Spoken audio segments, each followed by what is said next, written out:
የሚያበቅለው ሸጋ ሸጋ ልጅ ራያ ነው እንጂ የሚያበቅለው ሸጋ ሸጋ ልጅ አደስ ነው አሪቲና ጎኒ ራያ መሆኒ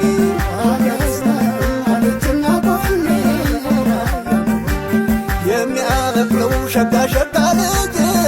ራያ